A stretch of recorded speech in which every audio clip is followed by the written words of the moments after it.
आपको पता है कि जर्मनी दो भागों में मेजर टूटा था, एक था उत्तरी और एक था दक्षिणी।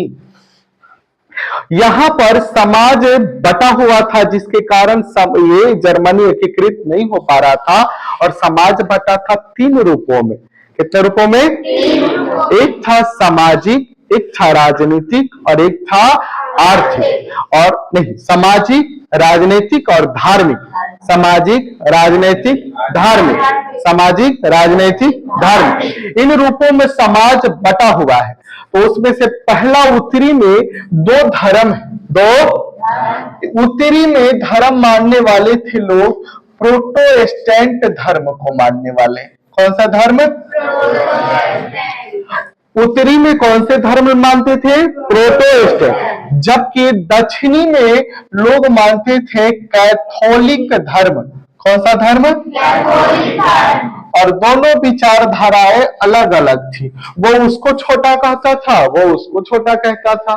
जैसे यहाँ बहुत सारे देखिएगा धर्मों में होता है ना, हिंदू, मुस्लिम, सिख, ईसाई, कि वो छोटा वो बड़ा, होता है ऐसा। इसी तरह वहां भी होता था। प्रोटेस्टेंट धर्म कहता हम बड़े हैं, कैथोलिक वाला कहता हम बड़े हैं। समझ में आ गया? चलिए अब आ जाइए, अब पढ़ेंगे हम लोग बिस्मार्क के बारे में। किसके बारे में? बिस्मार्क। पढ़ा जाए? चलिए पहली बात इसके बारे में चालू कर दिया।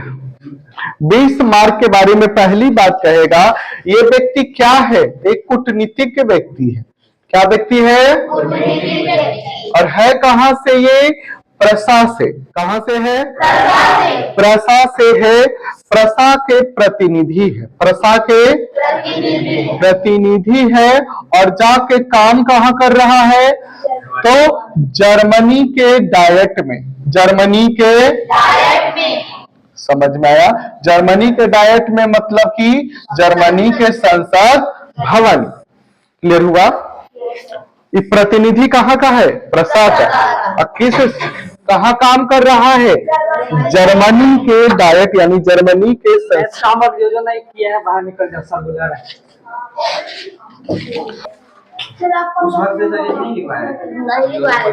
प्रसा का प्रतिनिधि था और जर्मनी के डायट में ये काम करता था। अरे हो गया? चले तीसरा का। बिस्मार्क कहता था कि अगर जर्मनी का एकीकरण तभी संभव है जब खून बहेगा। जब खून बहेगा, इसलिए इसने सभी लोगों को कहा कि आइए पहले आर्मी में ज्वाइन होइए। इसने अनिवार्य सैन्य सेवा लागू किया।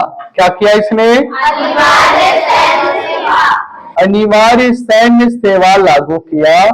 और ये लागू किया, और सैन्य महत्व ये ज्यादा देता था कि जब तक खून नहीं बहेगा तब तक जर्मनी का एकीकरण संभव नहीं है। इसी कारण इसने एक और नीति लेकर आया, जिसका नीति का नाम है रक्त एवं लौह की नीति। रक्त एवं कौन लेकर आया है? बिस्मार्क। और इसने अपने जीवन काल में कूटनीतिक तरीके से 3 गो लड़ाइया लड़ा। कितने लड़ाइया? और आपके एग्जाम में ये पूछा गया था कि बिस्मार्क कैगो लड़ाई लड़ा? और इस साल भी पूछा था बिस्मार्क कैगो लड़ाई लड़ा? 3 युद्ध लड़ा। 3 लड़ा था। क्लियर हो गया? कहेगा तीनों युद्ध का नाम बताइए। तीनों युद्ध का नाम बताइए। सबसे पहले कहेगा 1864 में लड़ा। सबसे पहले 1864 में ये अपनी सेनाओं को लेकर गया और जाकर के एक देश है डेनमार्क। कौन सा देश है? उस पर जाकर आक्रमण कर दिया। 1864 में किस पर आक्रमण किया? डेनमार्क पर आक्रमण किया। और इसका आक्रमण में साथ देने वाला एक देश है जिसका नाम है ऑस्ट्रिया। किस देश के साथ लिया? ऑस्ट्रिया के साथ। ऑस्ट्रिया के साथ। समझ में आ गया कहानी? बताइए। पहले बार ये क्या लड़ाई लड़ा है? 3। पहला लड़ाई किस पे? डेनमार्क पर। इसमें साथ कौन दिया है?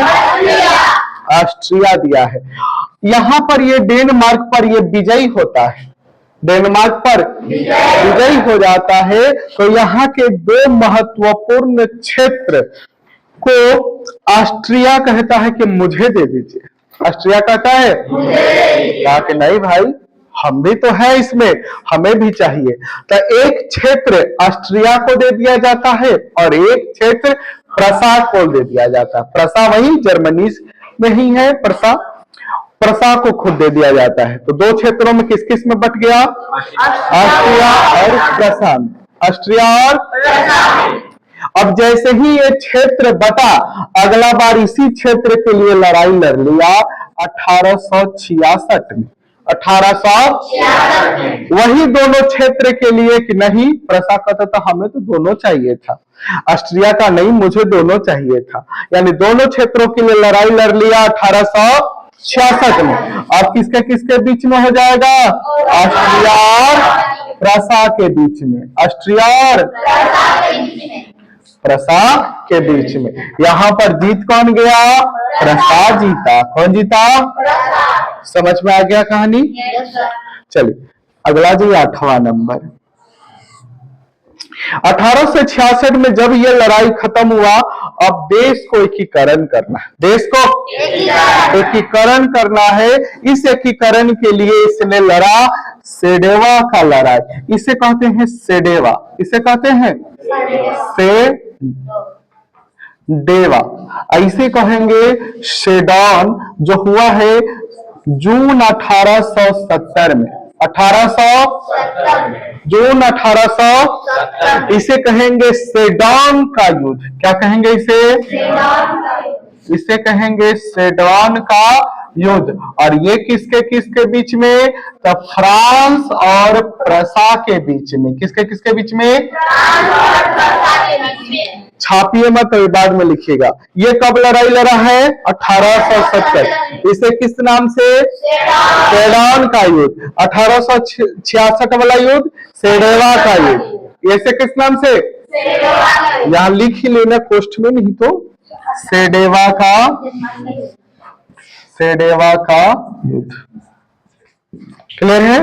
इस फ्रांस और प्रसा में कौन जीता? फिर से प्रसा जीत गया। और जैसे ही जीता, अब इसे युद्ध को शांति करना है। क्या करना है? शांति करना है। तो शांति वाला बात ऊपर लिखते हैं, क्या दिखाई नहीं देगा, देखिए यहाँ इसी शांति करना है, वहां से आप लोग लिख लीजिएगा। शांति करना है इस युद्ध को। तो एक सभा बुलाई गई, एक सभा बुलाई गई, यानी लोगों का समूह बुलाया गया फ्रैंकफर्ट में। कहा बुलाया गया? जिसे कहते हैं फ्रैंकफर्ट की संधि। क्या कहेंगे इसे? सभी लोगों को बुला करके कौन सा संधि किया गया? फ्रैंकफर्ट। अब कंफ्यूज नहीं होना है, इससे पहले आप पढ़े हैं फ्रैंकफर्ट की सभा, मार्च 1848। वहीं पे कहे थे कि याद करके रखो। वो क्या था? फ्रैंकफर्ट की सभा, जिसमें राजा को चुना गया था। कौन था वो? Frederick William. अब यहां पर क्या है? फ्रैंकफर्ट की संधि। ये क्या कर रहा है? सेडॉन के युद्ध को शांत कर रहा है। किसके द्वारा? फ्रैंकफर्ट की संधि के द्वारा। कहेगा ये संधि कब हुआ है? तो मई 1871 में। मई 1871 में कहानी खत्म हुआ। और यहां से जैसे ही ये संधि हो गया, जर्मनी का 1871 में पूर्ण एकीकरण हो गया। पूर्ण एकीकरण किसका? जर्मनी का। छाप लीजिए, उसके बाद पढ़ेंगे दूसरा देश। रोक दो। दूसरा का यूनान जो है, यहाँ पे बहुत पढ़े लिखे लोग हैं, बहुत। तो यूरोप में कहेगा कि यूरोप का जो पालना है, यूरोप का पालना तो कौन है? यूनान। पालना मतलब कि वैसी पालना जहां से किताबें बहुत सारी थी, बहुत सारे लेखक थे, कवि थे, वो लोग यूरोप में जाकर के सेवा दिए थे। तो कहेगा यूनान क्या है? यूरोप का पालना। और कौन सा पालना? साहित्य का पालना। किसका पालना? यूरोप में साहित्य का पालना कौन है? देखो मेरा नाम बार बार आता है। साहित्य का पालना कौन है? यूनान है। क्लियर हो गया? तीसरा बात पूछेगा, ये यूनान किसके अधीन था? किसके अधीन था? तुर्की के। किसके अधीन था? तुर्की के। आजकल इसका नाम कथी हो गया है? तुर्की। अब क्या नाम हो गया इसका? तुर्की एगो मुर्गी का नाम है। मुर्गी नहीं, चिड़िया है। एग्जाम में आएगा तुर्की और तुर्की है, तुर्की आएगा, तुर्की नहीं आएगा। तो उसमें ऑप्शन ये मारेगा। हाँ, ऑप्शन यही रहेगा। चलिए चौथा, हला नहीं कीजिए। तुर्की के अधीन था कौन? यूनान। अब इस तुर्की से आजादी चाहिए ना इसको।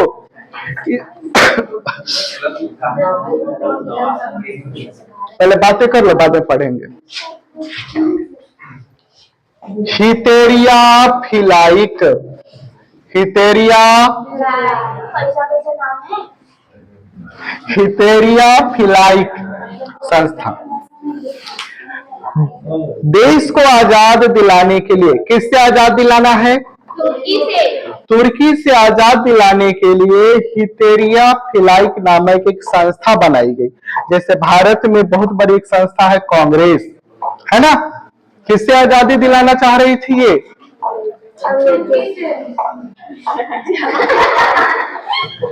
भारत में अंग्रेजों से। वहां किससे दिलाई जाएगी? तुर्की से। बंद करो तुम लोगों को बातें करने मिलने के लिए। तुर्की से स्वतंत्रता के लिए, तुर्की से स्वतंत्रता के लिए बनाई गई थी। क्लियर हुआ कहानी? अगला बात, पांचवा आ जाएंगे। तुर्की से स्वतंत्रता के लिए, तुर्की से स्वतंत्रता के लिए जैसे ही ये लड़ाइयां लड़ रही थी तो इसको और भी देशों का सपोर्ट होना था। तो एक देश आया 1826 में। 1826 में। सबसे पहले एक और बात इससे लिख देते हैं, यहाँ के लोगों को देश के प्रति प्रेम भावना कहां से पहली बार जगी? तो जगी है 1789 की फ्रांस की क्रांति से। कहां से जगी है? तो राष्ट्रवाद की जागृति, राष्ट्रवाद की ये कहां से आया है इन देश में? 1789 की फ्रांस क्रांति से। फ्रांस की क्रांति से। क्लियर हुआ कहानी? जब यहां से हुआ, यहां पर एक सभा भी बना लिए, लोगों को राष्ट्रवाद भी जग गया है। अब है इनका काम कि कोई देशों से इनको मदद मिल जाए। तो 1826 में दो देश निकल कर आया, एक रूस और एक ब्रिटेन।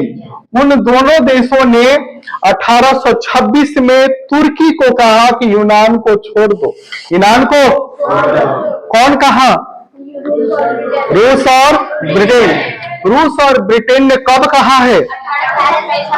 1826 में। अब अगला बात, 1827 में और लोग मिलकर आ गए।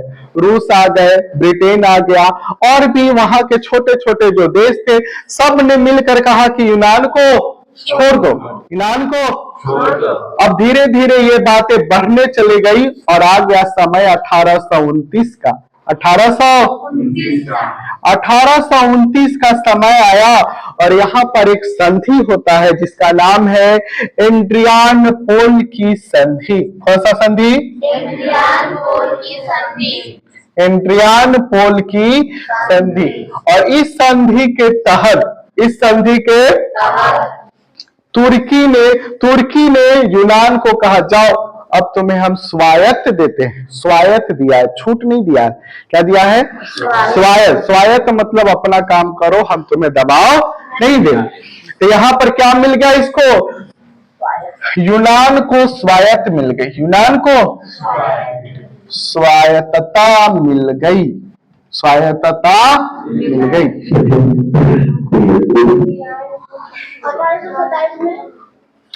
कुछ नहीं है, कहानी सुनाने के लिए दिए थे। समझ में आया कहानी? एड्रियानोपोल की संधि के तहत क्या मिल गया इसको? स्वायत्त मिल गई या स्वायत्तता मिल गई। जैसे ही जैसे ही उन्हें स्वायत्तता मिल गई 1829 में 1832 में 1800 ये पूर्ण रूप से स्वतंत्र घोषित हो गए। स्वतंत्र कब घोषित हुए हैं? 1800 पूर्ण स्वतंत्र घोषित हुए। स्वतंत्र घोषित हुए कब हुए? 1832। इसे छाप लीजिए, खत्म हो गया यूनान का राजा, बावेरिया वंश का राजा, बावेरिया वंश का राजा जिसे हम कहेंगे शासक, और जिसका नाम था आटो। ओटो ही है ये, हम आटो कहे थे। ओटो क्या नाम था उसका? ठीक है, बावेरिया वंश का शासक बना ओटो। कहा? यूनान में। क्लियर हो गया? एक अलग से सवाल है, इसी में लिखवा दे। 10वां नंबर है, कहे कि वो एग्जाम में कई बार पूछ लिया है। हवा नहीं करो। यूनान में कई बार पूछ चुका है आपके एग्जाम में कि एक कवि था जिसका नाम था लॉर्ड बायरन। लॉर्ड बायरन, ये कई बार पूछा है आपके एग्जाम में। एक कवि है लॉर्ड बायरन, ये कवि है। और कवि कहाँ का है? ब्रिटेन का। कहाँ है? और रहता था कहाँ? यूनान में। और वहीं पे वो मर गया, वहीं पे मर गया। इसको कहते हैं शहीद होना। क्या कहते हैं? शहीद होना। समझ में आ गया? शहीद होना। हम लोग मर अरे जैसे हमारे अरे भाई युद्ध में मरा है, कवि था वो। Lord Byron. और आपके एग्जाम में